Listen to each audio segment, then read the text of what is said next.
We spend way too much time looking for answers, especially in a world of AI. Everything's about answers, but we don't take enough time to say, am I asking the right questions? Because if I ask the wrong question, I'll get the wrong answer. What assumptions are we making about the problem that maybe if we looked at from a different angle, we would get a different perspective? In a US airport, passengers complained that their bags took too long to arrive to the baggage claim from the aircraft. The airport decided to do something about it, and they invested a fortune to install faster conveyor belts. Now, the bags would arrive in 8 minutes compared to previously 20 minutes. You'd assume that this would make passengers happy.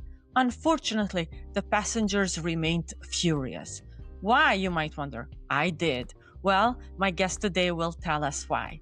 My guest today is Stephen Shapiro, an innovation strategist and author who has helped numerous organizations move from suggestion boxes to challenge-based innovation. He has worked with companies across the industries and has helped them learn how to ask better questions. He has seen corporate innovation in the trenches. So I invited him today to share some of his wisdom on why the discipline of asking better questions matters more than the speed of generating answers. And in particularly nowadays, how does this principle hold true when we're dealing either with people or AI? I'm Iliriana Kachanico, an innovation strategist at heart with a mission to help leaders with or without innovation in their title to activate innovators, innovation, and innovation culture. If this sounds like you, hit subscribe wherever you're listening right now. And now let's welcome Stephen Shapiro.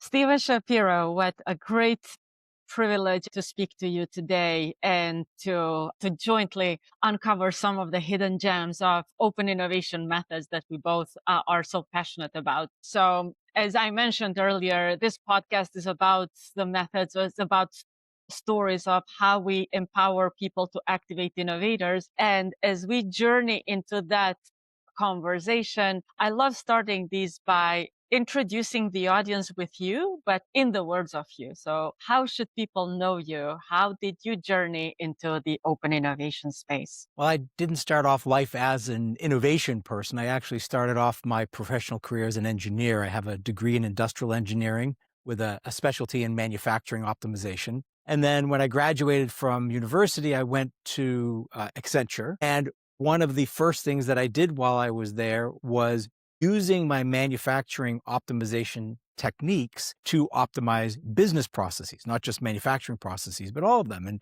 basically what ended up happening was we optimized companies. We did a great job. We saved them millions and billions of dollars. And unfortunately, one of the things that I discovered is that anytime a company optimized their processes, they would downsize the workforce. And there was one project in particular in around 1995 where I saw the devastating impact of people losing their jobs. And so I said to myself, I will never be responsible for one lost job. And so I totally changed the trajectory of my career. Instead of focusing on helping companies shrink, I wanted to help them grow. Now, back in the 90s, innovation really wasn't a popular word outside of R&D laboratories, but we created this 20,000 person innovation practice at Accenture, led that for 5 years, and eventually I left. And so to me, that's how I got into innovation, is just seeing the negative consequences of not innovating and the positive impact of helping companies grow and helping individuals grow in the process. Since then, it's more than 3 decades that you've been helping companies innovate. Although there are so many different buzzwords about what makes innovation work when it works, and there's so much literature that we can all learn about, I love learning from other people's experiences, not best practices, because we know that they're not always the best for everybody, but from your experience, what have you seen are some core ingredients of successful innovation? I know you talk about 3 levels of innovation, but still I want to learn and share that knowledge with the audience. So I think there's a number of reasons why innovation goes right and why it goes wrong. I think a lot of times it goes wrong when we start with ideas rather than problems or opportunities. So to me, the first step is always figuring out what problems can we solve and which problems should we solve. And so we need to go through a process of optimizing, prioritizing, and refining the questions that we ask. We spend way too much time looking for answers, especially in a world of AI. Everything's about answers, but we don't take enough time to say, am I asking the right questions? Because if I ask the wrong question, I'll get the wrong answer. So I think that's sort of first and foremost in my mind is starting off with questions rather than answers. And then from there, there's some human behavior things that get in the way. So for example, one thing that I find is the reason why we fail a lot isn't because we were solving the wrong problem or we used the wrong methods to solve the problem, but we used the wrong mindset when it came to testing our solutions. And so there's something called confirmation bias. And confirmation bias is basically where the brain says, hey, I have a strong belief about something. Like, I think this is a great idea. And then when you run experiments to test your innovation, even if the data from the experiment proves it was a bad idea, the brain finds that small little nugget that said this was a great idea and focuses in on that. And so what ends up happening is we implement solutions we shouldn't implement. And so it becomes really important for us to make sure we're dealing with the right questions and the right people as we go through the process. There's so much to unpack in this wisdom that you just shared. The first one that I want to take you back is why, in your experience, companies start with ideas. I think it's easy. I think, from the beginning of time, we always had suggestion boxes. And look, there's nothing wrong with suggestion boxes because there's a lot of ideas out there which actually are good. The problem with suggestion boxes is what I'll call the signal to noise ratio, the ratio of the good ideas to the bad ideas. And what ends up happening is, we've done analysis of literally dozens and dozens and dozens of companies with their suggestion boxes.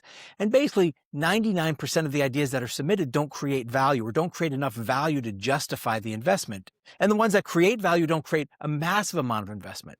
So it's easy, but I'm not against suggestion boxes because it's also a great way to stimulate, if we're talking about open innovation, I think suggestion boxes are a great way to stimulate people's contributions.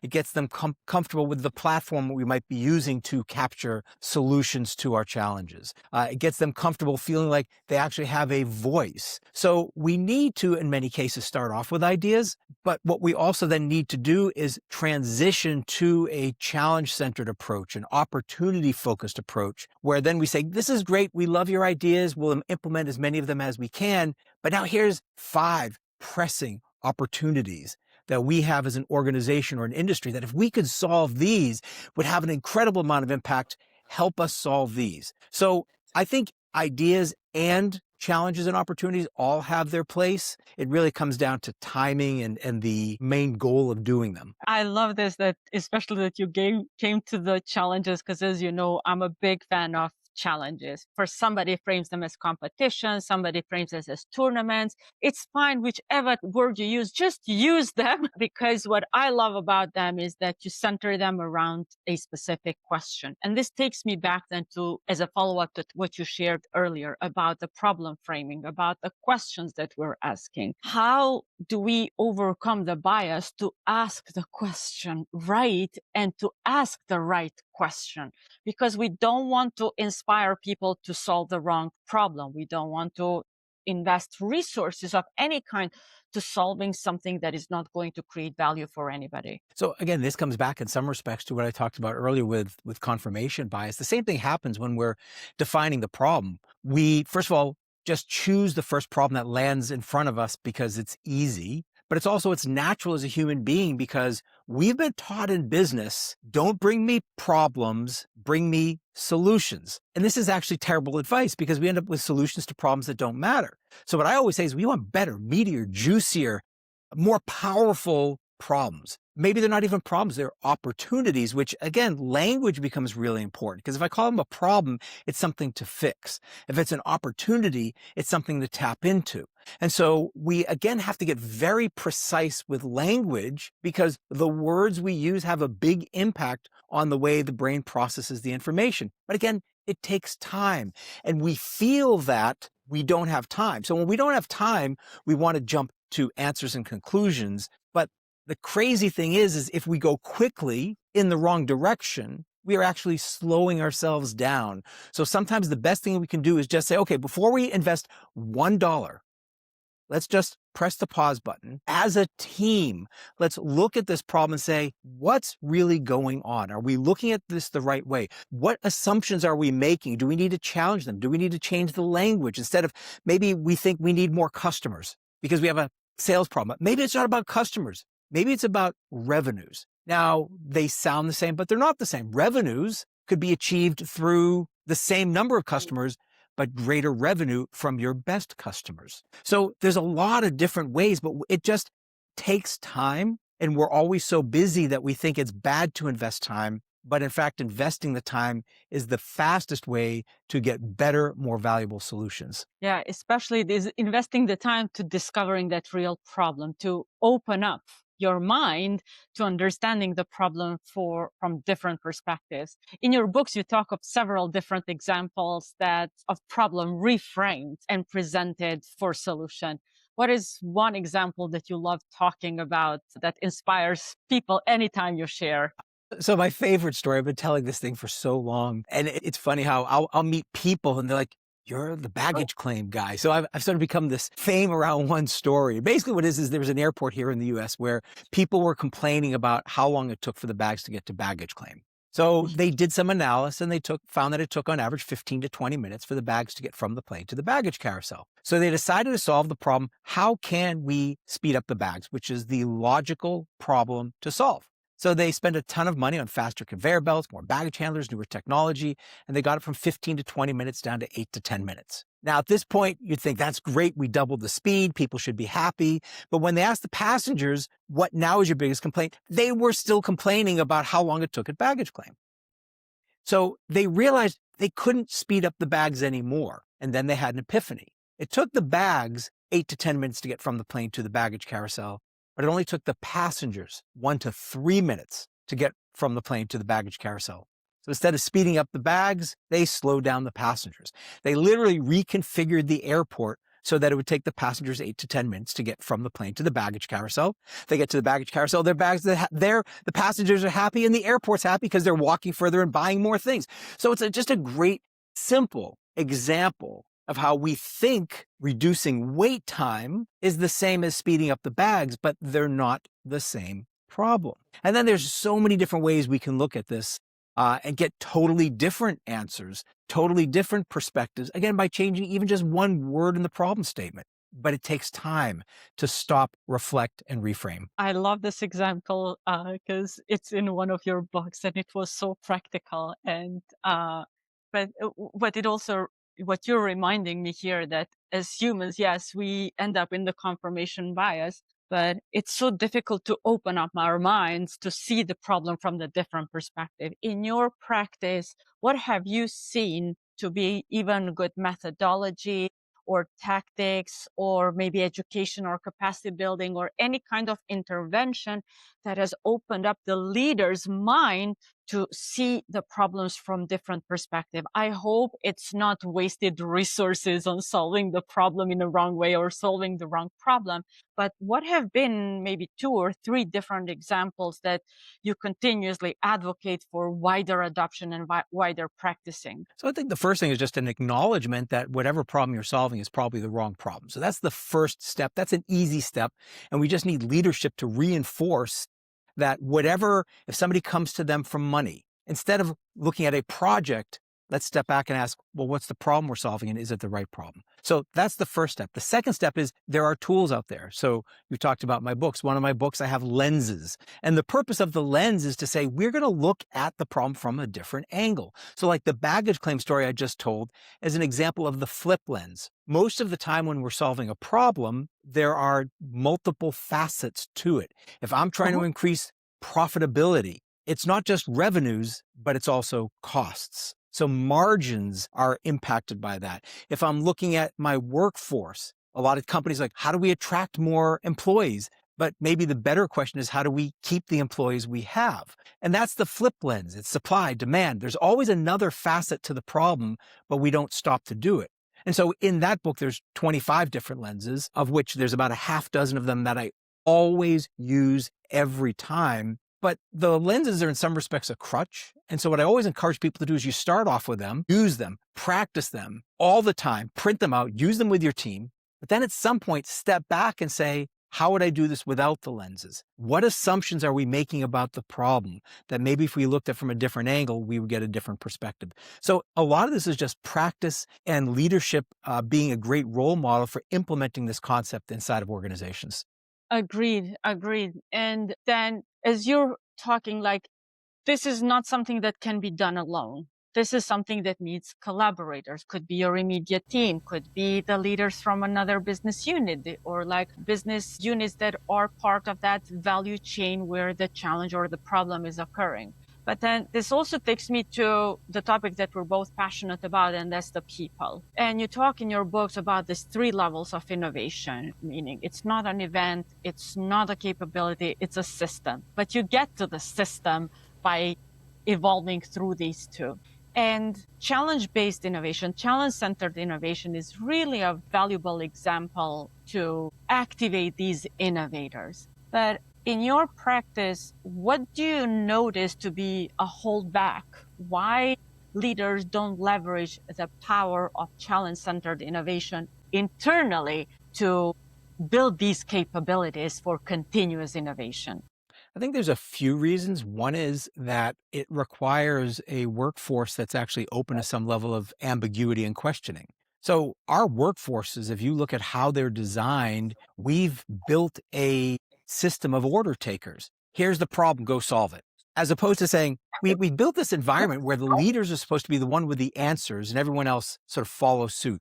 Or maybe the leaders are the ones who pose the problem and everybody else has to find the solutions. But to me, the best leaders are the ones who ask questions that gets everyone else to ask questions. And that takes practice. It's not how we're trained. Again, we've been asking for people for solutions, not problems. So it's just overcoming some of the bad habits that we've built over time. I don't think it's necessarily something that we can't do or don't want to do. And I think it is something we can do at an individual level. I mean, I use the lenses all the time in my business on my own. It becomes more valuable as we sort of go to higher levels where we engage people on our team. Now, if I'm in a function, if I have a marketing problem, instead of it just being my perspective on the opportunity, how do we get the entire marketing function to be part of that conversation?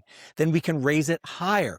Okay, maybe it's not a marketing conversation. It might look like a marketing problem, but maybe it's a manufacturing problem or a sales problem or a legal problem. So how do we raise it up higher? And that's again where we get to the real value of open innovation. Is open innovation to me just basically means, in its simplest form, anytime we collaborate with people outside of the natural group of people who we'd naturally collaborate with. Now, it might be open in that I open up when I'm working on my 8th book right now, and I have boards of advisors that I brought on board, an inner circle of people where I share the new cover designs, for example. That's open innovation. I'm opening it up to people to give me input. But it could take many different forms. It's just really anytime that we go beyond our own perspective, get other perspectives, that it becomes valuable. And then the challenge is, how do we then, and this is like, especially in a world like AI, where we have an unlimited number of answers, an unlimited number of perspectives. We as human beings, the most important skill is going to be better questions and better discernment. We need to be able to know when we get feedback from AI or other people, what's the context that matters? And how do we determine which are the best solutions versus the ones that are popular? One of the things that I always believe is, there's something in the world of crowdsourcing called mob sourcing, where in some cases the most popular solutions as voted on by the public, for example, aren't necessarily the best ones because there's a lot of inherent biases. So that's just we'll be here for a couple of months if we want to get through all the challenges associated with open innovation. But it's fascinating. And if we just deal with one small part at a time, we can really make a huge impact. With that said, what makes an open innovation a success? A challenge centered, specifically in this case, challenge centered innovation. I hope it's not just finding the solution. I hope it's something more, but let me not share my bias, my confirmation bias. And what can I learn from you about a successful innovation challenge? Well, and I do want to know your perspectives. This is a conversation here, so I do want to know them. I'll give you mine, but then I do want to find out what you think and see. I'd love for you to disagree with me. I think anytime we're dealing with challenge-centered innovation, asking the right question is the first and most important part. So if it's the wrong question, we'll get the wrong answer. We talked about that, pretty straightforward. But now we have to look at the systems and the structures behind it.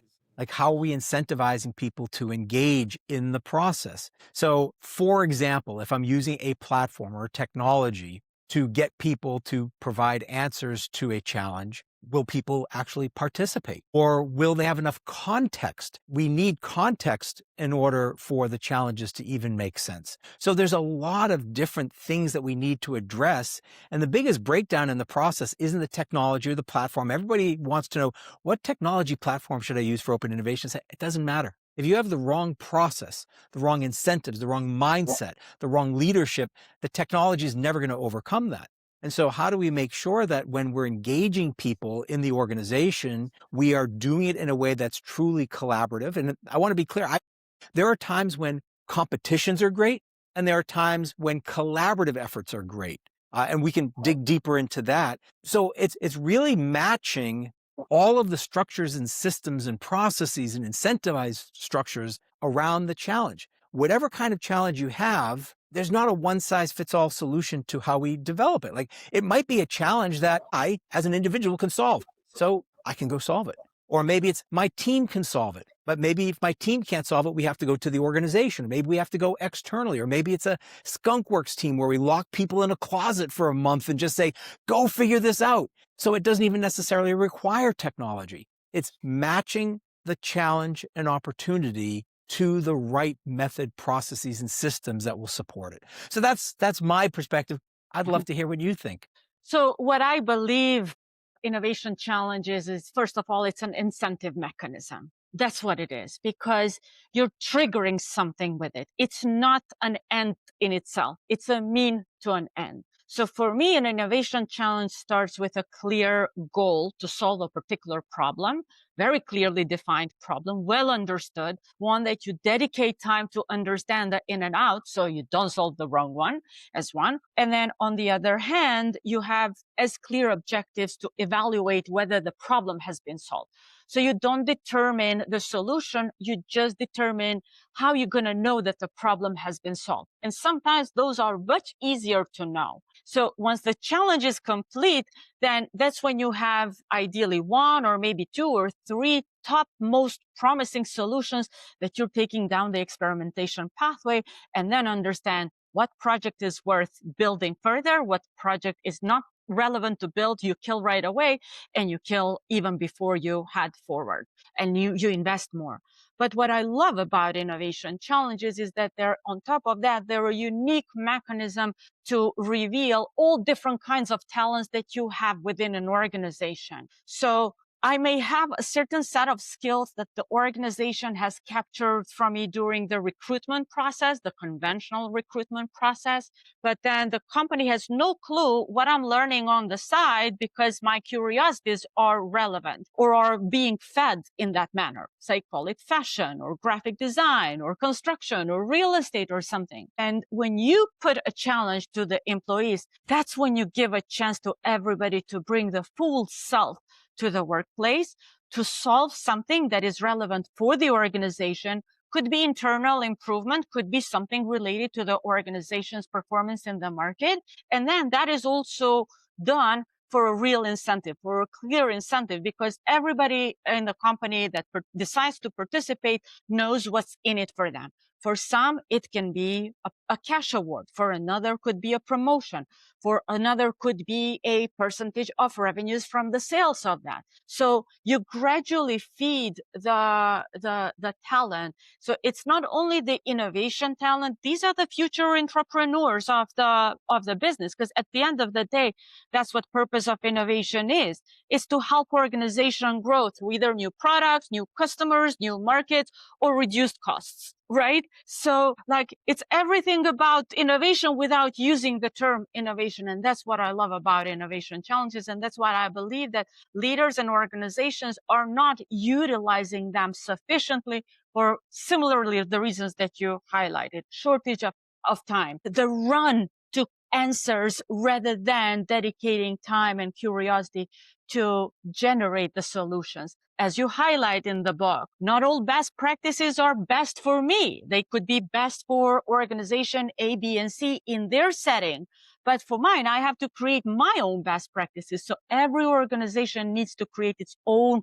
culture of innovation, and innovation challenges are really the most valuable mechanism that they can leverage for this purpose. Yes, I love that. I love that. In particular, what I like that you're saying is how when we do this right, it becomes a catalyst not to solve a particular problem, but it becomes a catalyst for engaging the workforce. So coming back to the three levels, innovation as an event, capability, and system, we can then start moving up to the system where people don't need capabilities, processes, and technology, but rather it's part of the DNA of how we do our work. And then it becomes a more natural act. And that to me is ultimately the goal of all of this, is to move away from the scaffolding that we typically have to put on organizations, whether it is technology that allows people to contribute solutions, whether it is incentive structures. Ideally, we want to get to the point where everything becomes very organic and natural, and we don't need those structures. In fact, in some cases, we find that the structures will inhibit natural innovation in some of the best organizations. So it is a fascinating conversation, and I really appreciated your perspectives on that. So thank you. Yeah. And to your point of technology, in my definition of innovation challenge, it's built on the pillars of 4 Ps: problem, people, process, price. And the platform is anything that you can add, but it's the glue that brings these four together. And then on top of that, you can add the 6th P, which I call proficiency, because that's what you can bring any upskilling training program that you can offer to your employees to learn a new skill and leverage that new skill to solve a problem. Because as adults, we learn by doing and we learn Yes. in micro chunks. So what a better way to learn than to solve a problem and then be supported to learn that new skill that you need, that you put the organization ahead, you put yourself ahead, you grow professionally and personally, and it becomes ultimately a win-win-win solution, because when everything functions well in an organization, it's noticed by customers. Yeah, that's great. It's That's there. great. So, Stephen, like nowadays, innovation is changing, right? Because of the artificial intelligence, specifically because of the Gen AI. So, I think it would be unjust to talk about innovation nowadays and not to address this elephant in the room. So, in your practice, where do you see a good leverage of AI for the innovation process? How is AI shaping, influencing, hopefully not in hopefully all for positive reasons, the innovations within the organizations you're working with? And so I think there's a couple of different perspectives when it comes to AI. The first thing is, I have a lot of clients, let's say in the healthcare industry or the insurance industry, and they say, we're going to differentiate our organization through AI. And I tell them that is the biggest mistake that you can make. AI is not a differentiator, it is an expectation. First of all, it's evolving so quickly that no healthcare company or insurance company is ever going to be on the bleeding edge of AI. It's only going to be the large organizations that have dedicated 100% of their resources to AI that will be able to stay ahead of the curve. But it doesn't mean you ignore it, because we need it. It's sort of like saying, I have a business and we don't use the internet, or we don't use email, or we don't use whatever. No, you use those. Yeah, a website. It is an expectation, not a differentiator. So that's the first thing. And given that, you have to do it. And you really need to figure out what's the best way to do it without it becoming a distraction. And I think what's ended up happening is we look at AI and we start saying, well, how am I going to use AI in everything? And that's fine. But again, it becomes a distraction from the work we're doing. So we need to really get crystal clear on, where are we going to embed AI in our systems? And when are we going to partner with someone else who can either help us do it with our systems, or maybe they've embedded it in their systems and we get the benefit of an AI-enabled solution from a third party. And sometimes that's the best thing that we can do, is find a third party that already has AI-enabled solutions. So it becomes really important. We need to do it. But I think I'll come back to something I said before, which is the beauty and the challenge of AI is it is fantastic at generating millions of ideas. But which ideas are good? How do we know which ones are the ones we need to implement? How can we trust it? And it's just like, but it's the same as a human being. So coming back to my book cover example, I asked a whole bunch of people their perspectives. But should I trust their perspectives? Maybe, maybe not. Maybe they're not representative of the right audience. Maybe they don't understand the way the psychology behind book buying. Maybe they don't understand a whole number of different things. They're just using sort of their gut. And AI is sort of doing the same type of thing. It's giving you a lot of different perspectives, but we as the evaluators, it comes back to what you said with challenge-centered innovation, is we need clear evaluation criteria to help us determine. And that's something we need to develop. And so I think the evaluation criteria and the questions we ask become incredibly important in an era where we have an infinite number of possible solutions to any given challenge. I'm curious, are you seeing any examples of how organizations, for profit, not for profit, of any industry or sector, are leveraging both AI and their people to innovate better and faster or more effectively? I mean, all of my clients, I think, are doing a adequate job at that. So I think they're all very interested in it. I think for most right now, quite honestly, AI is a distraction, not an opportunity. So they're putting a lot of time, money, and energy into it, but aren't getting really the results back that they need. But again, it's like anything. You need to spend the time. People need to start becoming better at it. Having ChatGPT or whatever system on your desktop and asking it ridiculous questions is not a way to increase your efficiency. So when we are engaging with an LLM, let's say it's a chatbot, which is sort of the most prevalent version of LLMs that we engage with right now, the way we frame it, it was called prompt engineering in the beginning. Now it's like the questions we ask. But that's basically, it's the same thing that we're talking about. Is if I'm doing open innovation and I ask 8 billion people on the planet to solve a problem, but I gave them the wrong question, I'm going to get 8 billion perspectives that are irrelevant. Well, it's the same with AI, except we might get 8 trillion perspectives back in a matter of seconds. So the questions become just so incredibly important. And I don't see companies yet fully grasping. They're using it as an automation tool. They're replacing agents. Instead of having phone agents, they have AI agents. They have AI on their websites to answer questions, but they do a terrible job. They hurt customer service. And so I think but we're in that growth stage right now. And I think we'll get past it at some point. So I don't think companies are really leveraging it in really positive ways. And most of the research shows that's not yet having a positive impact for most organizations, but it will get there. It just takes time and practice and education and clarity so people understand when to use it and when not to use it, how to use it and how not to use it. So we'll get there. Do you think that AI is in a way killing open innovation then? Because the companies will go, or like the leaders will be more driven to try to get the answers via the chatbots rather than maybe asking their employees or people outside, or maybe even startups if they're in a more advanced level? First of all, I would argue that using AI is open innovation. It's the Okay, same as we're doing. The unpack. only difference is instead of asking a lot of people, we're asking a system that's trained on the data of a lot of people. So Mhm. I still think of it as open innovation. The distinction, so I use AI a lot. For example, in the book that we talked about earlier, where I have the 25 lenses, well, I actually have hundreds of lenses. And one of the things that I'm always doing is using the lenses to solve problems. So I built a custom GPT where I can say, hey, don't solve the problem, reframe the problem. Give me the 5 best reframes using my lenses and come back to me. Now I use it knowing it's going to do the easier ones. And then I say, great, okay, that's where I don't want to go. As a human being, where do I go that AI hasn't gone? So what you could do if you want to use traditional open innovation is you define the challenge, you define the evaluation criteria and the evaluators, all the things that we talked about. Then you leverage AI to be able to get a set of solutions. And then when you post the challenge, you say, hey, we need your perspectives, but here's 10 solutions we've already thought of. We being the team, AI, or whomever. We don't want these answers because these are the obvious ones. We need something that nobody's thought of. So it can be a great way of sort of raising the expectations of people when they're involved with open innovation. I think even in open innovation, AI can shorten the time to an output. I'm not calling time to market, but time to an output.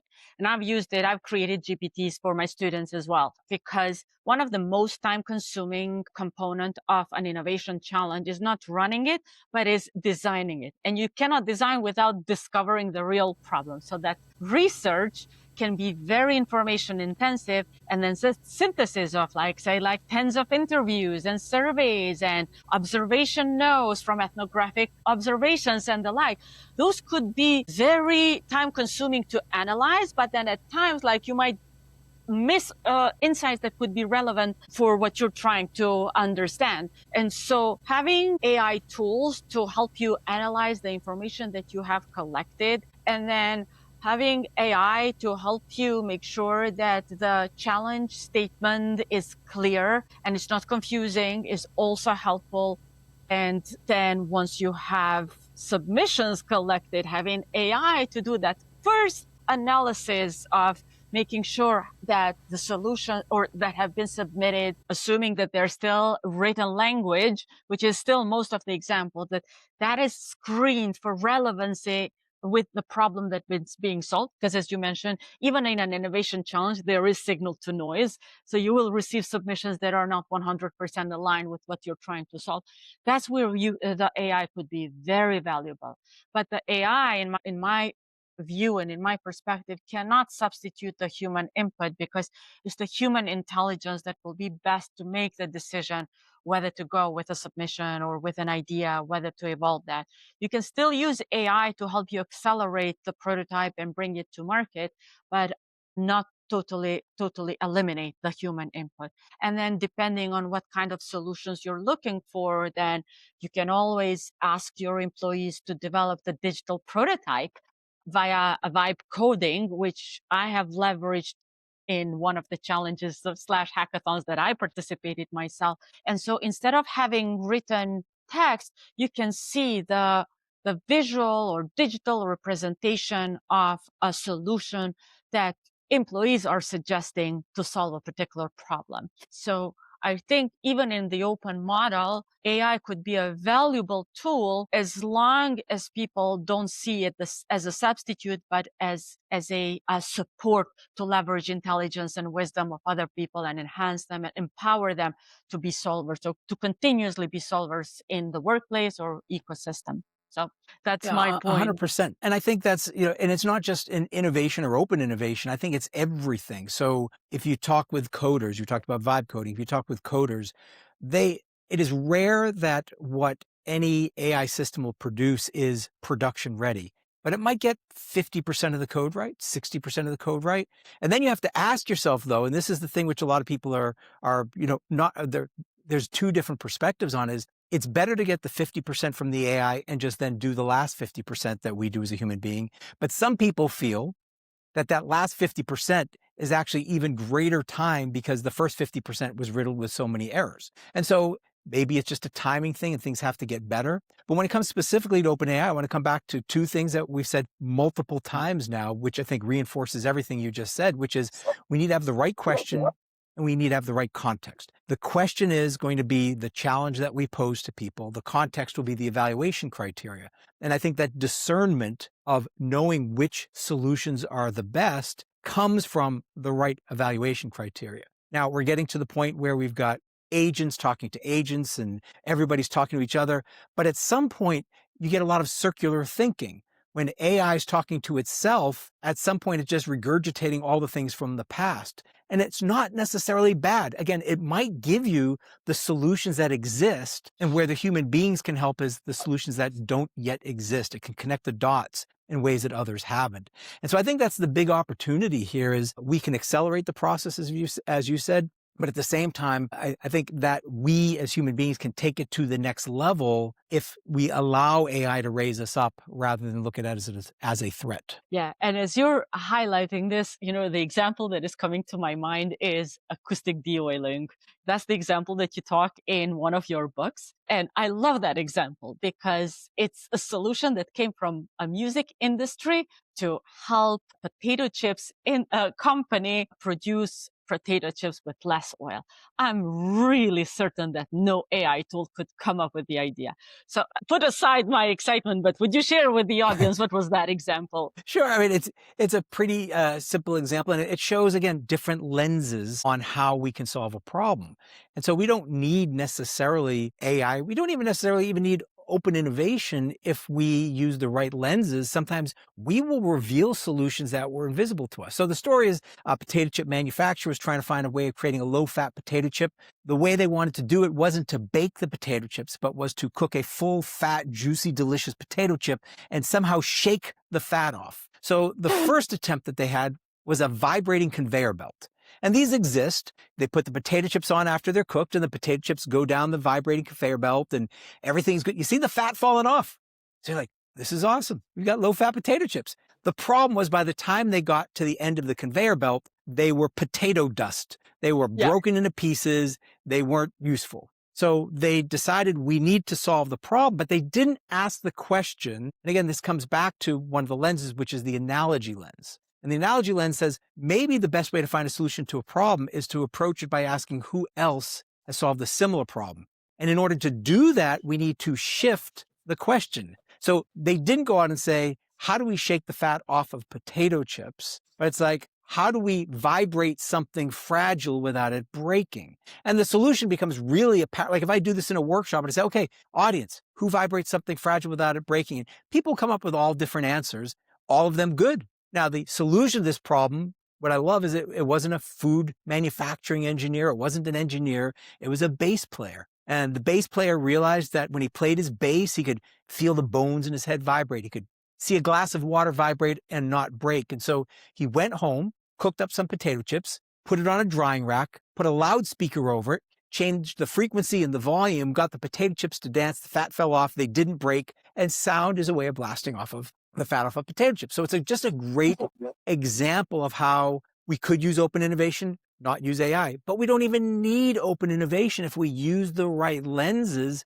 the solution might become apparent instantly to anyone, and then we just conduct experiments to see if it works or not. And the beauty of the challenge, because I remember this was an open innovation challenge, is that when you run these experiments, like you don't even bear the cost of that experiment because the experiment is borne by the person who's participating in the challenge. This is especially for externally facing innovation challenges. So your innovation challenge becomes a pay for success financing model. This is a term that is very common in international development and impact investing, not in business sector. So then it's another learning from another industry that is valuable for this one. But then this also brings me then to a question that I don't have an answer yet, and I would love to hear your perspectives. We're talking about innovation, how important it is, how valuable it is. Yet people who support or manage innovation in the organizations, their roles are shifting. In some organizations, they are closing down the innovation labs with a statement that now innovation is everybody's responsibility, but we don't know how they position or support those other people for innovation. In the others, we see a lot of them creating innovation roles, a lot of AI innovation in titles or job description, a lot of old functional responsibilities, not 100% aligned with innovation. From your perspective, what is the innovation leaders, innovation supporters' job in 2026? I think it shouldn't actually change a lot. I mean, I think it really comes back to the role of an innovation leader is not to have answers. It's the role of any leader. It's not to have answers. It's not even to necessarily have questions, but it's to have questions that stimulate others to ask better questions. Because if leaders build other leaders, then we don't really have leaders anymore.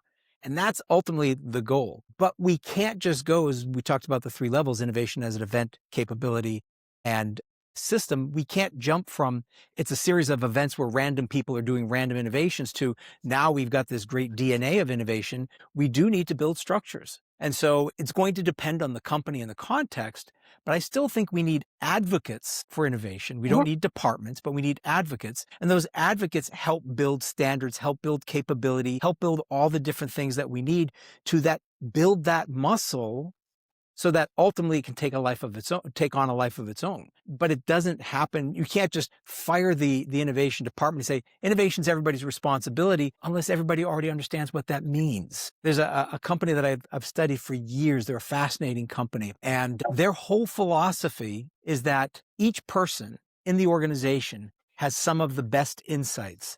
It's never going to come from leadership or even the team leaders. So one of the things, they're in a very dangerous industry. petrochemicals, paper, pulp, dangerous industry. And so they were having an issue with safety, accidents taking place in the workplace. And so if you think about how the typical company might solve that problem, they might hire more safety inspectors. Well, the way we're going to prevent safety issues is to have people checking up on others. But this company, because their philosophy is everyone has the answers, they basically fired the entire safety department and they made safety the responsibility of every person, but they gave them the tools and the systems and the incentives to do it. So if somebody found a safety problem or they found a solution to a safety problem, they would get incentivized. They would get some money, something that really was worthwhile to them. But they were also given the insights in how to identify a safety problem. And within 1 year, they cut the number of accidents down by 50%. So this to me is the Imagine. model. Yeah. So if we want more people to be innovative, we need to use that concept as yes, and innovation is everybody's responsibility, but we need to give the incentives, the structures, the capabilities, all the things that are going to take for everybody to be able to do this. And people have to see the value in it, not just at the individual level, but also at the leader level. And a lot of times middle management can be a roadblock to some of this because they have their agenda, which is short term, which might be separate from the agenda of the executives, which is long term and short term balance. So it's really just getting all those dynamics right. Yeah, middle managers, unfortunately, are the permafrost of innovation because they're not properly supported and incentivized. And a recent study actually found that when two reasons that like make middle managers a bit more difficult to become advocates of innovation is that when a good solution comes from an employee, then the credit goes to the employee and then the manager loses the leverage in their team as one. But then if the innovation does not go well, then it's the manager that bears the responsibility and the negative feedback. So I think this is a good study to educate us all that innovation should become a part of the middle manager's portfolio as well. And then they become the drivers of innovation, align with whatever the company's leadership decides to be the strategic innovation goals or focuses, and then support them and incentivize them for innovation as well. So at least we do have some studies to point us to why this happens and explore us with, some ideas how we might be able to support more middle managers to become drivers of innovation rather than inhibitors. So that's one of the things that I advocate about. But what would you advocate for to make the middle managers drivers of innovation? What would be three advices you would give to their leaders, active leaders? You said something which is so brilliant, which reminds me of an open innovation, a challenge one of my clients had in the food industry. And so food manufacturing, and what they did was they would acquire a lot of different technologies and IP and flavors and other things from other companies. And so it was the procurement department that was really responsible for open innovation. And they great at it because, hey, we want this, we want that. Oh, look at this. This is really cool. We could use that flavor and this ingredient and move that. And so they were brilliant at it. But the problem was every single time they tried to move forward with any kind of arrangement with a third party, the legal department would come in and shut it down. So if you think about procurement as the frontline workers with all the great ideas and legal as the middle managers, it's not how it was structurally, but metaphorically speaking, the way they got around this was they basically made, instead of the procurement team in charge of open innovation, they made the legal team in charge of open innovation. And they were being tasked with both protection, which is what we think of a lawyer as being good at, but also acquisition. And so if they weren't acquiring enough IP, they were failing as leaders of the open innovation effort. Boom, almost overnight, the open innovation process totally flipped on its head. So it comes back to having people feel like they have a sense of ownership and a stake in what's happening. And we can sometimes balance contradictory measures, risk protection and acquisition. It's easier to just say no to everything because there's no risk, but there is a risk on the other side because we're not acquiring IP and we're not growing. And so we can always, again, it's that flip lenses. How do we use both sides, both levers anytime we're doing this? Change the box because you cannot think outside of the box if you're constantly in the box. So change the box, walk a mile in their shoes, learn from the others' perspectives, And then you'll become a richer professional, emotionally, professionally, intellectually, because you're challenging yourself as well. And I love this example. So, Stephen, we're coming close to the conclusion of what I wanted to ask you. But before I ask you the last question, is there any other question that you wanted me to ask, but I have not asked? Or, like, is there any other aspect of innovation that we have not touched upon? And as we're at the beginning of 2026, it would be valuable to share with the audience. I think you asked some really great questions. I mean, obviously, we talked about AI and we talked about the people component. And I think if I were to ask one or have you ask me one question, it's only because it's on the front of my mind right now, which is around collaboration. So this is the people side of things. And I'm a big believer that we need to be better at collaboration. And so I'm just going to throw the title of my new book out here. It's not even out yet, but it's called You're Not Playing with a Full Deck. And the premise Excellent. is that we as individuals don't have all the perspectives, insights, and personalities we need in order to be successful. But in order for us, and really the question is around individual accountability. The first thing we need to do is to understand who we are not. Because if we're always so focused on, I'm good at this, I mean, we have strengths and we got these, but we never really ask the question, where's my blind spots? What am I not good at? Where am I going to detract from the innovation process? And if I can understand what I'm not, I then start to understand who I need. And this is open innovation and collaboration. And so one of the stories, the opening story in the book is about a guy that I worked with at Accenture who, the opening line of the book is, the person who drove me the craziest was the person who saved my career. And he was somebody I didn't want to work with because he was just annoying. I'm a very free spirit, creative kind of person. And so what ends up happening is because opposites don't attract, we actually like to surround ourselves with people who are similar to us.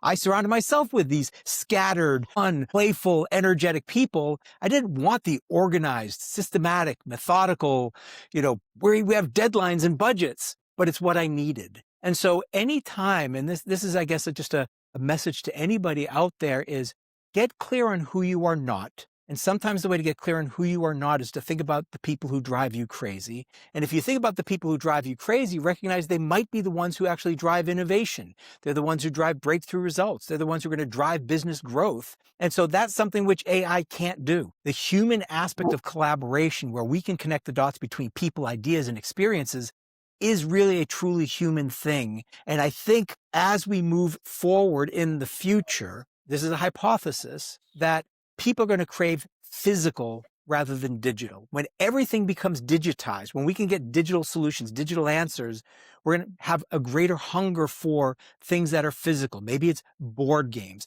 Maybe it's in-person meetings. One of my speeches, I use physical playing cards, and people love it because not only are they with other people, but they're trading cards and touching things and sharing insights and having conversations. Human to human conversation is going to become the single most important thing, I think, as we move forward in a digital world. So that was an answer to the question that I was thinking of. And I love it. And I love it because you did mention earlier about the collaboration. And you did mention, even in the book, you talk about a study of Karim Lakhani about when you bring collaboration in the innovation. And I do agree with you because, in every culture, we have a saying that goes along the lines of two heads think better than one. And there's a reason. That's ancient wisdom, right? So when you bring people of different perspectives and background together, that's what design thinking is about. Bringing all these various points of views and infuse that wisdom of the experiences and knowledges that each person brings to create something that did not exist. So that is so valuable. And in my innovation challenge advocacy, I always frame that, if you want to drive collaboration, you can incentivize that via the challenges as well and make it as part of the process. And Stephen, one common question that I want to end all these conversations is a question that we're going to address to the audience and hope that we're going to hear from them to see what wisdom they have to share. What is one question that you don't have an answer yet and would love to share that with the audience for their wisdom? So I have 1,000 questions I don't have answers to, maybe 1,000,000, but one that's just front and center on my mind right now, and it comes back to something we've talked about several times now, is, when it comes to evaluation criteria and things of that nature, is When is a gut feel a good decision-making tool versus when is deep analysis a good decision-making tool? And I think they both have a place. There are times where we can't logically analyze or evaluate. Coming back to my book covers. So I've got 5 different designs for my cover designer. And I asked everybody for feedback. I analyzed, I used ChatGPT to analyze all the data and tell me which one I should use based on what people are telling me. But there's something in my gut that's saying there's still something wrong with that answer. So even the perspective of the people is wrong from my gut. And so do I go with what the masses say, or do I trust myself? Do I trust what ChatGPT says, or do I trust my gut, or do I trust the people? And I think that's going to become really that concept of discernment. I think it's just going to become more and more important as we get more and more data and perspectives. So that's my questions. How do you make decisions? Excellent. Audience, you have a fantastic question to inspire your wisdom. So share it in our channels, and we look forward to hearing from you all. Stephen, it has been an absolute pleasure to talk to you. Thank you so much for dedicating the time to the podcast and to the audience, and hope by the end of 2026, you have activated a lot of innovators. You have supported way much more organizations than you ever dreamt of. Thank you so much. Now we know why asking better questions matters for the success of our innovation pursuits. We know as humans, we do have a tendency to rush to question only what we see. But to ensure success of innovation pursuits, we need to understand what lies underneath the surface of the problem. And to gain this understanding, we need to learn to ask the right questions and learn to ask them in the right way. This is a skill, and we can all cultivate it. And according to Stephen, the fastest and the best way to this mastery is often to pause and reframe the original question. Some of us may need help, some of us may need less, but for some of us who need help, then we can always start with Stephen's book. His book, Invisible Solutions, provides us with 25 different lenses or techniques that once we apply them, they can help us reveal what's the real problem, where does it come from, and identify unique innovation opportunities. Before we close, I'd love to invite you all to a conversation based on the question that Stephen left us with. And I really believe that this is a question worth sitting with. Stephen wants us to share on when do we feel that the gut feel is a good decision-making tool versus when is deep analysis a good decision-making tool. Mind, innovation pursuits are full of uncertainties, and sometimes we might just need that gut feel to move to the next stage or go to and take the next step. So share your experiences or your insights of when the gut feel guides you versus when do you need deeper analysis and data to help you decide and move on. Drop your answers in the comments, send us a voice message, or just share it with your audience and tag us in your post. We would love to learn from you in any way that works for you. And if today's conversation has sparked an ounce of curiosity to learn more about challenges and how you might leverage them to activate your innovators inside or outside the organization, visit opensolvestudio.com. Our learning experience and other resources might be just the tools that you've been looking for. I'm your host, Ileriana Caccianico, and this is Activate Innovation Lounge. Until next time, stay curious and keep activating.